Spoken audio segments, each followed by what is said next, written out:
In the high-stakes world of high-tech, the rise and fall of companies is a thrilling spectacle, a testament to the relentless march of innovation.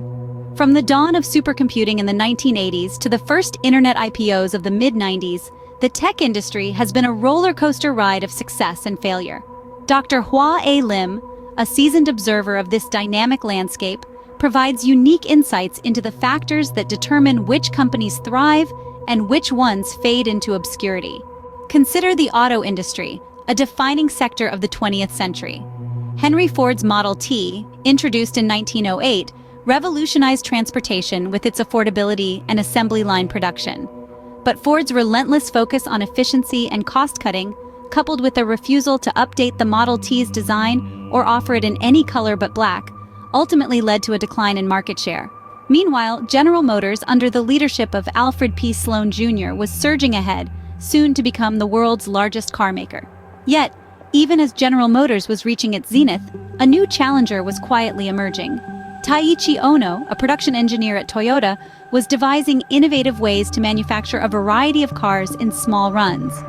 His approach, which included rapid tooling changes, constant quality improvements, and just-in-time parts delivery, helped Toyota steadily improve its cars and eventually rival Detroit's auto supremacy.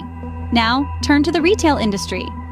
Montgomery Ward and Sears, once bitter rivals, were titans of mass-market retailing, but their failure to adapt to change and attract top talent led to their decline.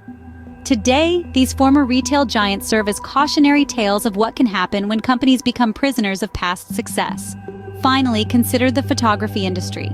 Kodak, once a household name, struggled to adapt to the digital revolution, despite having developed the first digital camera. The company's inability to pivot away from film production, coupled with a lack of innovation and leadership, ultimately led to its downfall. The key takeaway from Dr. Lim's talk is clear. To survive and thrive in the high-tech industry, companies must not only excel in innovation, execution, and leadership, but they must also be adaptable and attract the best and brightest talent.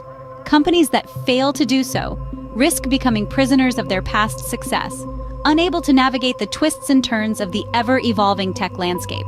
So as we look to the future, remember this: in the high-tech world, the only constant is change. Companies that understand this, that are willing to adapt and innovate, will be the ones that stand the test of time.